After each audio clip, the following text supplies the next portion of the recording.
vous avez ça, pendulaire, ouais. Oui, ce qui est très classique aussi, hein, c'est on donne les cannes au sujet, mais on ne dit pas toujours comment s'en servir. Par exemple, comment je m'assois. Je n'ai pas le droit à l'appui, je suis appuyé à gauche, comment je m'assois. Tu peux tenter ta chance comme ça. Tu peux tenter ta chance. Ça, c'est possible. Et ça, vous le voyez, et c'est bien sûr, là encore, hein, j'ai une chaise stable et tout, mais il y en a qui peuvent essayer ça sur leur fauteuil à roulettes devant l'ordi. Hein. Là, c'est strike sur tous les dossiers autour. Hein. Donc, il faut quand même rappeler aux patients que c'est ça. Que pivoter sur place, ils font pas, c'est pas comme ça. D'accord? Que ça se fait, prenez votre temps, hein. Voilà, 2-3 petits mouvements. Reculez jusqu'à, à sentir la chaise, le fauteuil roulant. Alors, si c'est un fauteuil roulant, vérifiez que le patient a mis les freins. Ça, c'est les premiers trucs que vous allez apprendre à un patient, mais les freins. Donc, maintenant que je sens la chaise contre moi, là, eh bien, on met la canne de l'autre côté. Hop, là, je n'ai pas tout la bonne. Merci. Je peux me le dire. Ça va me fracturer le truc. Je prends donc la canne de l'autre côté pour qu'elle soit positive, parce que là, maintenant, je vais prendre la coudoir et je vais m'asseoir. Et là, je me suis assis en totale sécurité. Après, je ne sais jamais quoi faire des cannes. Je vous conseille de les mettre à l'envers quand vous avez un appui. C'est comme ça qu'elles tiennent le mieux. Voilà. Et c'est pas mal. Bon, vous n'avez pas dans le nez non plus. Je me remets debout. Je reprends calme. Je reprends calme. Et je fais le truc inverse. Non, accoudoir, stabilité. Je suis debout. J'ai la canne. Non, qu'est-ce que vous avez fait? J'avais raison. Je reprends.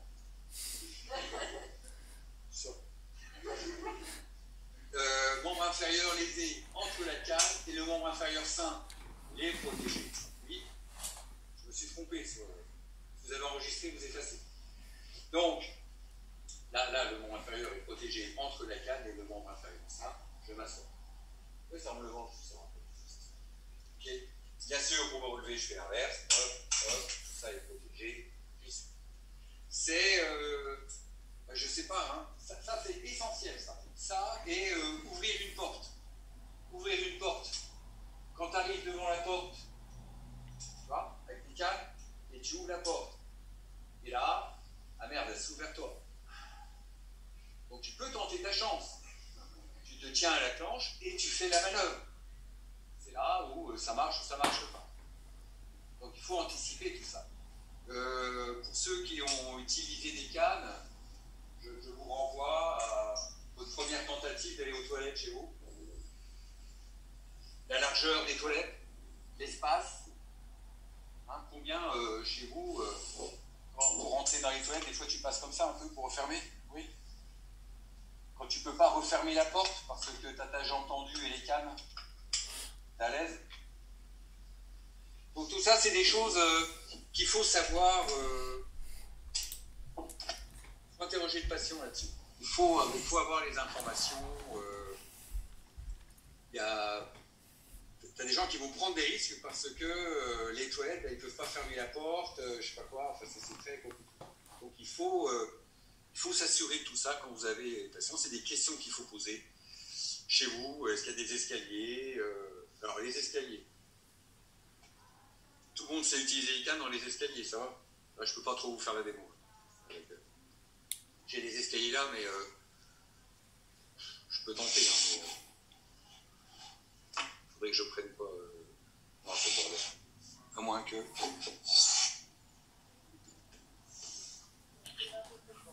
J'ai tiré un peu trop fort. Oh putain. Qu'est-ce que j'ai débranché?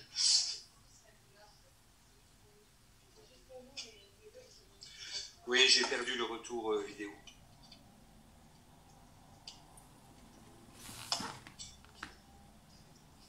Vous avez de la chance en distanciel, vous avez tout.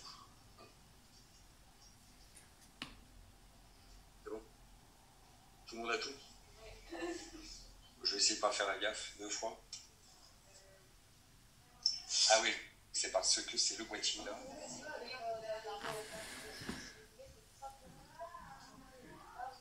Et puis vous le filmez? Ouais, ça va être chaud. Je prends une marche d'escalier là. Donc, là, vous pouvez me filmer? Sinon, on peut mettre. Vous pouvez me filmer? Ah ouais, je vois. C'est pas trop mal. On aura tout avec.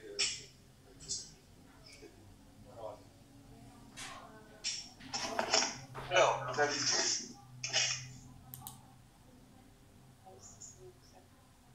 En espérant qu'ils m'entendent en fait. Donc, il y en a qui ont fait le télé, donc on commence par quoi quand on monte? On monte au paradis, on descend aux enfers. Voilà, on monte au paradis, on descend en faire. Toi, tu vas être là, je suis d'accord, mais je peux être quoi? Ben, ça veut dire que quand on monte d'abord le membre saint sur la marche. Or, le membre saint. En même temps, ta canne? D'abord les cannes? Non, c'est d'abord le membre saint. Les cannes restent avec le membre lésé. Là, j'aime bien. Les cannes restent avec le membre inférieur. Donc, pour monter, là, je fais ça. Ouais. Je peux. Ou je fais ça. Non, le membre lésé. Non, on montre d'abord le membre saint, tout seul. On appuie sur les cannes, alors. On s'appuie sur les cannes, mais qui restent avec le membre lésé. Ouais. Là, Ensuite, on montre le membre lésé et les cannes. là, je suis connecté. Là, je vais le table. Et vous voyez bien que faut que je monte. Et là, il n'y a plus rien. Donc, il faut avoir un carré. Il faut que je monte. Et je tourne. D'accord? Donc, ça se monte par main. Pour descendre, Et bien là, pour descendre, on descend d'abord les cannes et le membre lésé. Et ensuite, le membre saint. ouais, c'est parce que pour descendre le membre inférieur et les cannes, vous voyez ce que fait mon connaissance? Il est en excentrique avec tout mon poids de corps. Et enfin, je peux m'appuyer ici pour poser le pied. Ok? Vous comprenez qu'on ne peut pas sauter. Après, tu peux retenir monter en enfer, monter au paradis, descendre en enfer. Ah, je sais jamais, tu vois. C'est on monte au paradis, on descend en enfer. Ouais, je peux faire monter en enfer, c'est bien. Il y en a qui ont d'autres expressions encore, c'est ça? Non, parce que là, je les ai vus en tête et il y en a plusieurs. Ce qu'il faut retenir, c'est que les cannes restent avec le membre inférieur lésé. Ça, c'est déjà un truc essentiel. Comme je vous l'ai dit pour la marche, ça va toujours avec. Donc pour les escaliers, il n'y a pas de raison que ça change. Ça reste là. Et il y a des phases compliquées à gérer. Donc, pour monter, c'est le membre inférieur sain, parce que c'est lui qui nous monte. Ah. Pour descendre, c'est le membre inférieur lésé, parce que c'est le sein qui te freine. Notez, hein, au passage, il faut un peu plus de 90 degrés, regarde cette chose-ci, il faut un peu plus de 90 degrés de flexion dans le genou, hein, pour descendre les escaliers. Donne ça pour les déficients. Okay. Donc pour descendre, membre inférieur lésé accompagné des cannes, je prends appui sur les cannes, ça m'a permis ici d'aller chercher l'escalier en freinant avec le bon quadriceps, et je. Okay. Bien sûr, tout ça est adaptable également pour la rampe à droite ou la rampe à gauche. Si votre patient a des escaliers chez lui, demandez s'il y a une rampe ou pas de rampe. Bon, si l'escalier est étroit et il y a une rampe de chaque côté, c'est bingo, c'est des barres parallèles dans l'escalier. Mais si tu as qu'une rampe à droite, eh bien, tu vas enlever la canne droite, main gauche, de cette manière, et on va faire exactement la même chose, on va rester sur le rampe. Et ce, quand je descends les escaliers, je change. Et donc là, je vais chercher la rampe en bas avec la canne, avec la canne, et je descends. D'accord? Donc, et puis ici, ça c'est extrêmement important. Demi-tour, s'asseoir, escalier. Quand vous travaillez en établissement, en rééducation, parfois, au moment de la visite, vous avez le chirurgien qui se tourne vers vous, il en est où avec les cannes? On laisse rentrer chez lui ou pas? Tu dois savoir répondre. Tu sais s'il a des escaliers ou pas, s'il est devenu ou pas. Parfois, c'est un contrat que vous passez avec le patient. C'est, venez, on va faire quelques escaliers, vous allez me montrer. Convainquez-moi que je peux vous laisser aller en toute sécurité chez vous. Ça motive bien en général, ils ont envie de rentrer le week-end. Vous voyez, c'est. Voilà. Ceux qui ne font pas du tout de problème, qui disent qu'ils ne veulent pas rentrer chez nous. Peut-être des raisons pour rentrer. Là, on passe à autre chose. Et souvent, on va se tourner vers vous. Avec les cas de savoir, on peut laisser rentrer chez lui ou pas? C'est comment chez lui? Il faut la qualité au troisième étage sur l'ascenseur, et là, il n'y a aucun équilibre. Ou alors, il y a un VSR avec des grands quartiers qui montent jusqu'en haut. Il y a peu de chance de faire ça. Ou bah, on va attendre un peu qu'il fasse encore quelques problèmes, etc. Et ça, vous devez vous intéresser sérieusement à cette autonomie. Ce serait quand même ballot que ce patient qui rentre chez lui se pète quelque chose parce qu'il était aux toilettes en ne sachant pas si ça allait des câbles. Oui. Là, il est rentré chez lui, il est encore plus passé bien. Dommage. C'était pas l'objectif. What else?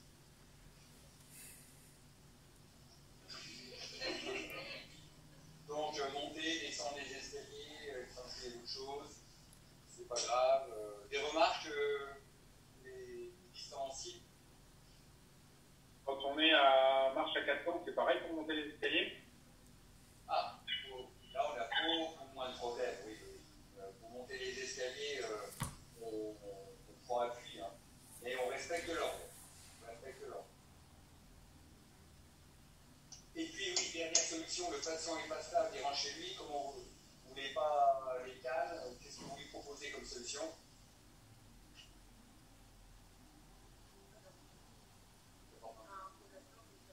Vous voulez essayer? Comment? Un monte-escalier, ouais. C'est quoi la plus? C'est ça là, oui, bien sûr. À part ça, sur les fesses, bien sûr, assis, sur les fesses. On est d'accord que pour monter les escaliers sur les fesses, on tourne le dos aux escaliers, mais pas pour descendre.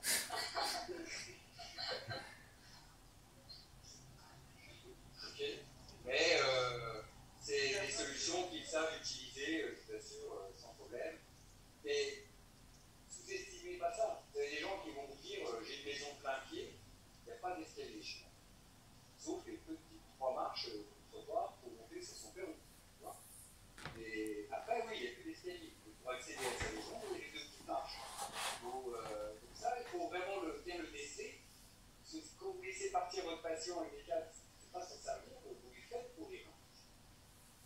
C'est pour ça que je me moquais un petit peu du pharmacien tout à l'heure. Et tout ce qu'on a dit sur les câbles, les techniciens qui vous prennent, et lui, il te montre que tu veux. Ouais, je dis pas qu'il ne faut pas la poser la question, mais il y a des choses un peu plus essentielles à gérer. Ça, ce sont des aides techniques de la déambulation qui sont magnifiques. Ça évite de rester poli, coincé dans un fauteuil, mais il faut savoir le utiliser. Et il faut avoir le potentiel de l'utiliser. C'est-à-dire qu'il faut des triceps. Il n'y a pas de triceps, il faut bien. Il faut un membre inférieur simple. Il n'y a pas de membre inférieur simple. Et puis, donc là, j'ai pas pris parce que on a également des béquilles à appui sous-axillaire. Vous voyez, ces longues béquilles avec appui sous-axillaire et une poignée ici.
pas d'appuyer un poignet sur le couteau, on peut s'appuyer sur tout l'avant-bras. Et il faut une canne qui permet cette adaptation. Oui, oui, après les utilisations sont les mêmes. Si c'est pour une autorisation d'appui non inférieure, ça ne changera jamais rien. Ça concerne le type de matériel. Après, par exemple, si c'est quelqu'un qui a mal à une hanche, parce qu'elle est arthrosique, mais aussi un problème d'arthrose au niveau poignet, on mettra une canne simple avec, en évitant l'appui sur le poignet, par un appui horizontal qui va pouvoir.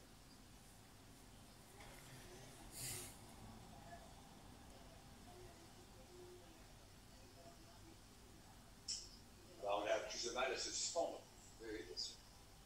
Mais la solution qui reste, hein, quand tu n'as pas de bras, au-delà des pas de chocolat, c'est le fauteuil roulant.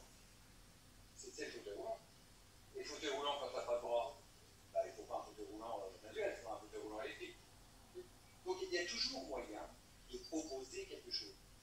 Pour toute situation, il existe une adaptation. Nous, notre rôle, c'est, en fonction du potentiel du patient, il faut qu'on optimise la mise en charge.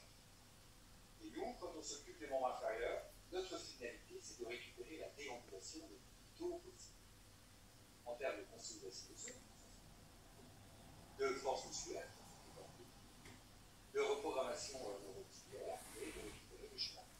Le plus tôt on peut faire ce genre de choses, mieux c'est. C'est notre objectif systématique. Après, on s'adapte. On est d'accord que le sujet paraplégique, là où tu ne le feras pas remarcher. Je le sais. Même si aujourd'hui, on entend exosquelette, etc.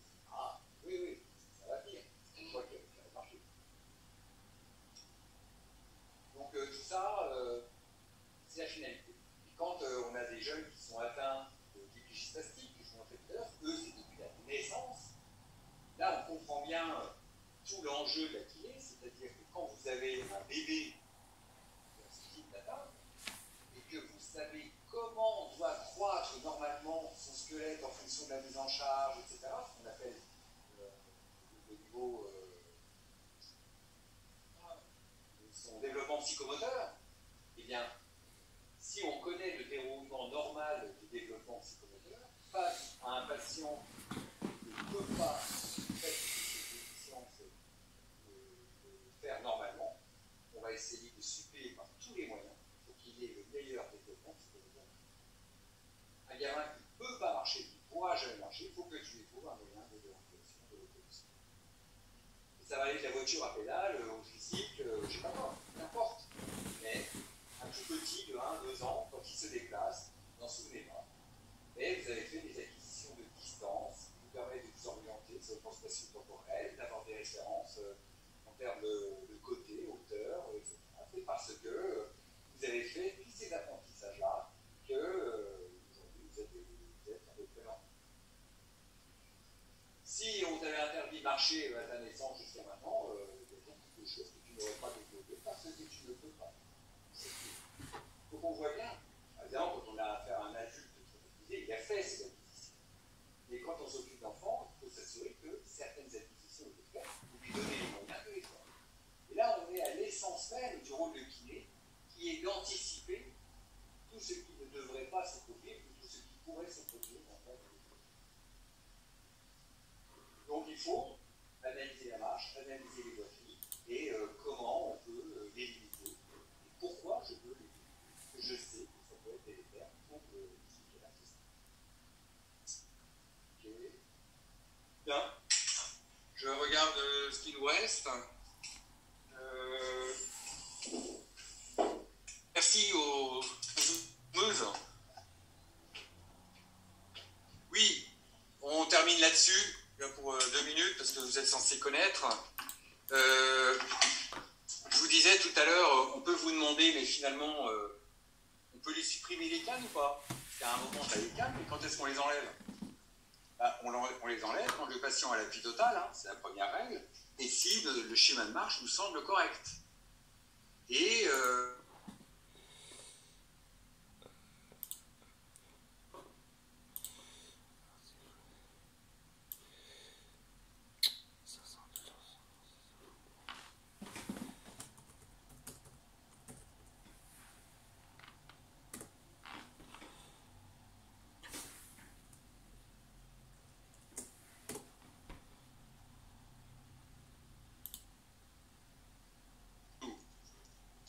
priori, ce moyen fessier n'a rien. Mais comme ça fait 2 mois qu'il ne s'en sert pas du membre inférieur, est-ce qu'il a une force suffisante? C'est-à-dire, la question est, quelle résistance faut-il mettre en regard de ce moyen fessier en latérocubitus pour avoir l'équivalence d'une force a priori nécessaire pour un appui unipodal en chaîne fermée? C'est la question qui se pose.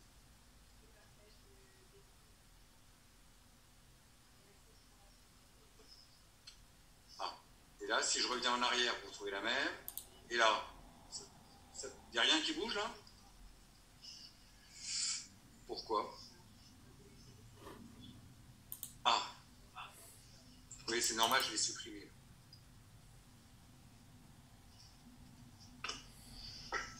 Ah.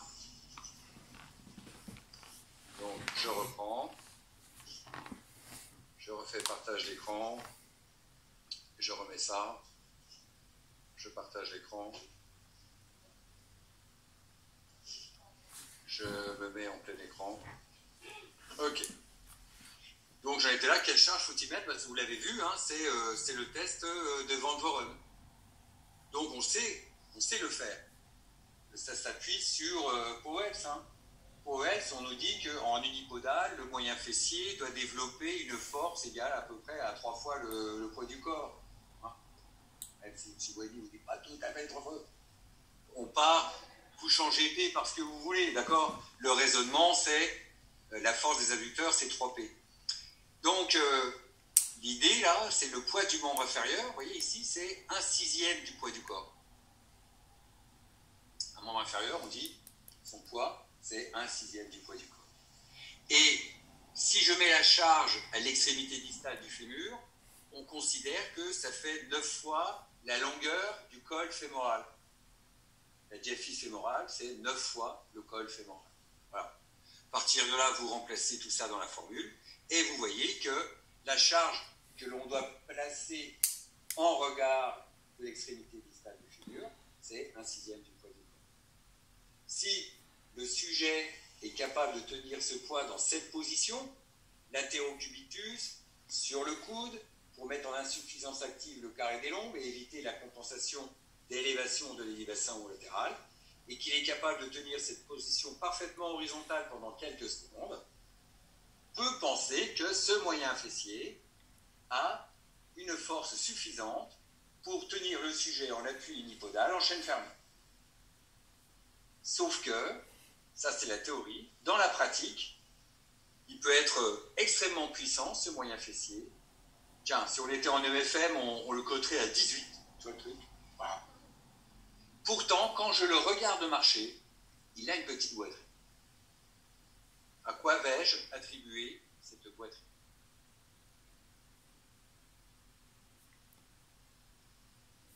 Si je le vois marcher comme ça, je dis ouais, il y a un problème de moyen fessier. Je teste le moyen fessier, 18. C'est le schéma de marche. C'est forcément le schéma de marche. Il faut reprogrammer le schéma de marche. Le travail du moyen fessier, il est hyper puissant, il n'y a aucun problème, mais il n'est pas synchro avec les autres. Il est un petit peu trop tard, il est un petit peu juste, il est un petit peu en décalage, pas grand-chose. Centième de seconde, 3 centièmes de seconde, mais on voit là, il n'est pas bien intégré dans le schéma de marche. Quels sont les exercices en décharge qui permettraient de reprogrammer cette activité? Pas entendu? Ouais, exercice de dot, notamment l'éventail fessier.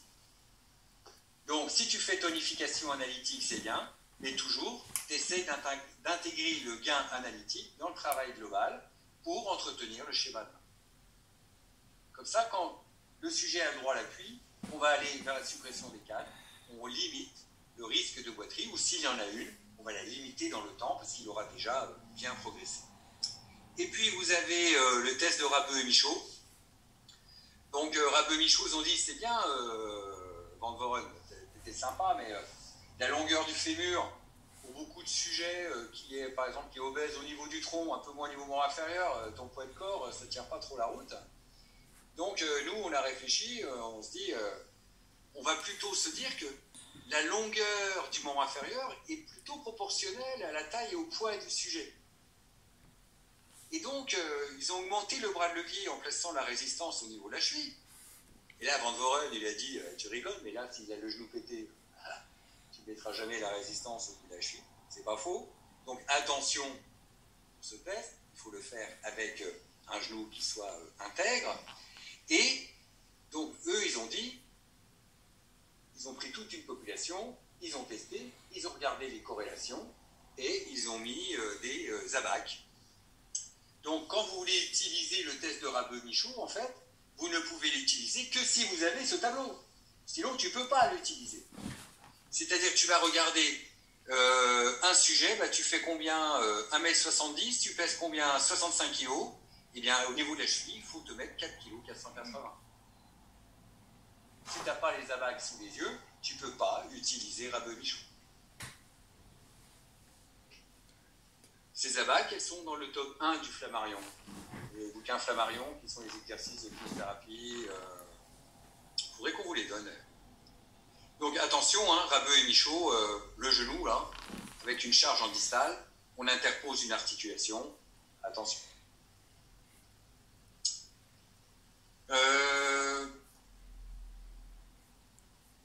Non, ça c'est autre chose, ça. Donc, pour moi, ça s'arrête là. J'ai vu que dans Converser, il y avait des choses. Ouais, de rien, ouais, on entend, ouais, dac. J'ai cru qu'il y avait des questions éventuellement dedans. Avez-vous des questions Oui, monsieur, moi je voulais vous demander, j'ai pas très bien compris pour le test de Van Voren, quelle charge il fallait, comment on la détermine, pas trop suivi.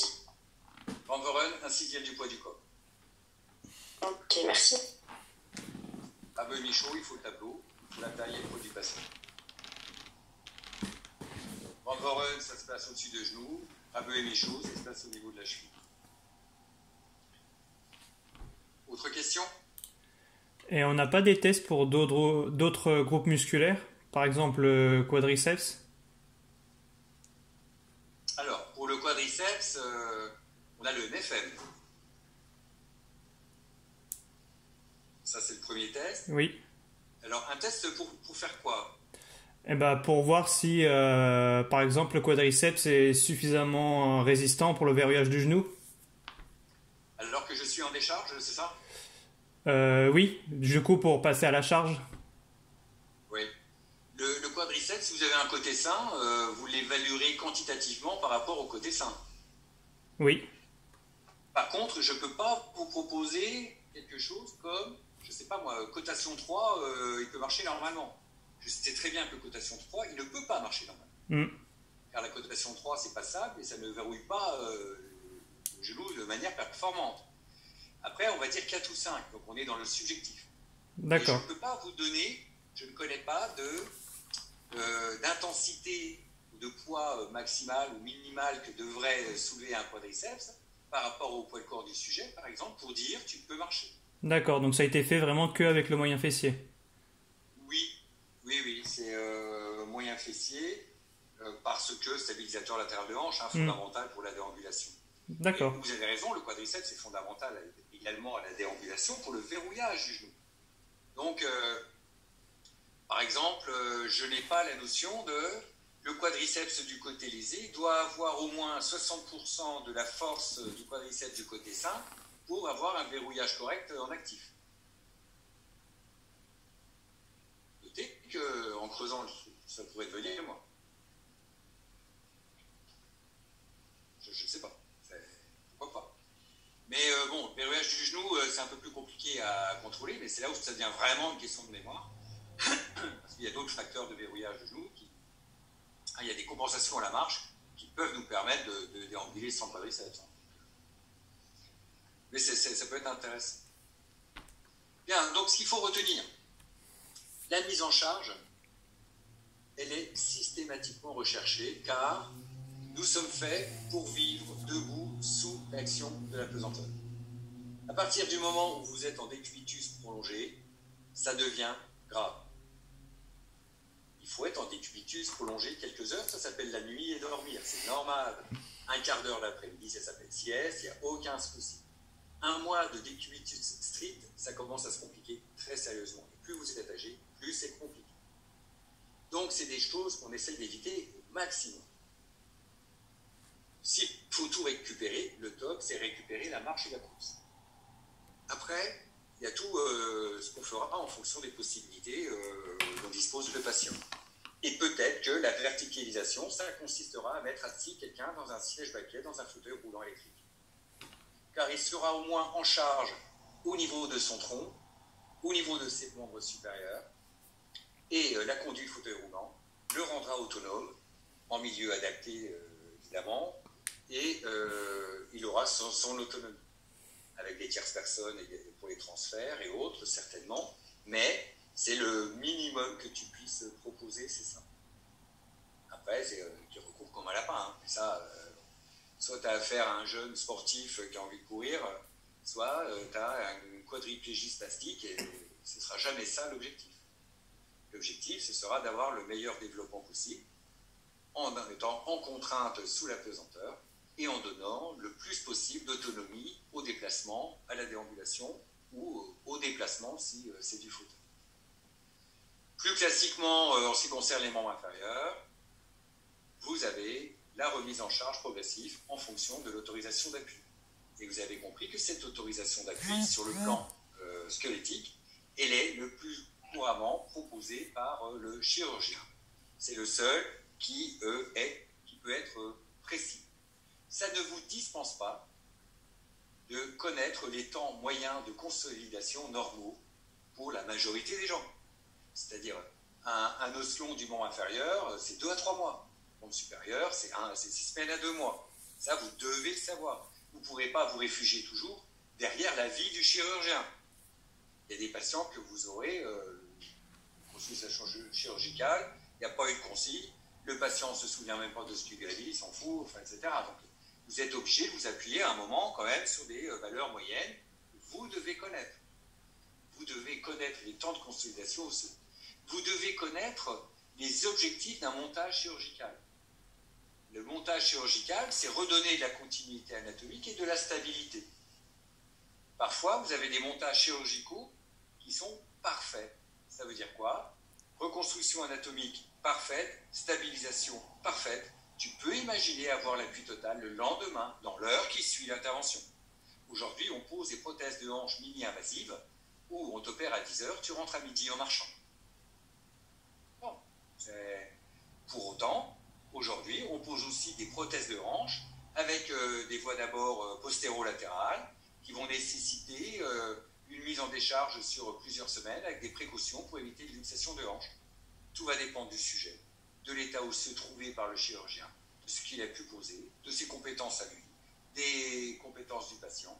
Il y a plein de choses qui se mettent en jeu qui fait que vous avez des tableaux cliniques qui sont extrêmement variés. Donc c'est toujours à vous d'être en maîtrise. C'est pour ça qu'on va vous apprendre ce que c'est qu'une intervention chirurgicale. Vous allez nous dire, mais ouais, mais on n'est pas chirurgien. Si, tu dois comprendre ce qu'il recherche le chirurgien. Car quand tu vois le montage, toi tu sais ce que ça va te permettre ou pas te permettre dans la prise en charge du patient. Est-ce que tu vas pouvoir travailler contre résistance? Est-ce que tu peux solliciter les rotations? Est-ce que tu peux le mettre en charge? Tout ça, ce sont des indicateurs que tu devras percevoir. Oui, le mot final peut revenir au chirurgien. Ben, ça, c'est bien quand il est à côté de nous, hein, qu'on fait la visite. Alors, tu me dis que je peux appuyer ou pas? Bah oui, non, on discute et puis voilà. Et quand vous travaillez bien avec des chirurgiens, parfois ils vous demandent votre avis. Ils disent, bon, vous en êtes où? Vous pensez, comment il est votre patient? On peut prendre un peu de risque ou pas? Voilà. Bon, tu viens d'être diplômé, en général, ils ne te posent pas la question tout de suite. Tu as un peu d'expérience, vous avez travaillé en collaboration, vous avez des bons résultats avec vos patients, vous avez su les canaliser, tout s'est toujours bien passé. Vous allez voir, ils vont vous demander votre avis. Bon, là, j'ai fait ce montage-là, par rapport au dernier que tu avais vu comme ça, c'est comment? Bah ouais, bon. Il colle bien, il répond bien au traitement, on peut lui faire confiance, je vous laisse un peu d'initiative, ouais, ok. Bon, en un mois, vous me le remettez sur pied, ouais, je m'en occupe. Voilà. Et c'est vous qui gérez. C'est vous qui gérez en regardant la radio, en discutant avec le patient et en faisant les trucs. C'est pas aujourd'hui que vous allez faire ça, mais d'accord.